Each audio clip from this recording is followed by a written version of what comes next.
আপনি আমার দিকে এভাবে তাকাচ্ছেন কেন? আপনি ছেলে ধরে না তো? না না, ওসব কিছু না। আমি হেন তেন কোনো জব আপনাকে দেবো না, যথেষ্ট ভালো একটা জব দেবো। স্যালারি 50K চলবে? কি 50,000 টাকা স্যালারি? কি বলছেন আপনি? আমি স্বপ্ন দেখছি না তো? স্বপ্ন না, সত্যি। আমি আপনাকে জব দেবো, আপনি করবেন জবটা? আরে করব মানে কি? 100 বার করব, 1000 বার করব। জবটা কি? আপনি আমার হাজব্যান্ড হবেন। ওকে। কি? মানে আমার হাজব্যান্ডের চরিত্রে অ্যাক্টিং করবেন। এই কি বলছেন এসব আপনি? আপনার কি মাথা ঠিক আছে? আসলে আমার বাবা আমার বিয়ে ঠিক করেছেন, কিন্তু আমি বিয়েটা করতে চাচ্ছি না। আমি একজনকে প্রচণ্ড পরিমাণের ভালোবাসি।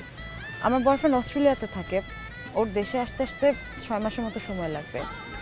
এই 6 মাসটুকু আপনি আমার হাজব্যান্ডের ক্যারেক্টারে অভিনয় করবেন, আর 6 মাস পর যখন আমার বয়ফ্রেন্ড ফেরত আসবে তখন আমি তাকেই বিয়ে করব, আর আপনার জন্য একটা ভালো জব দেখে দেবো। আপনি রাজি?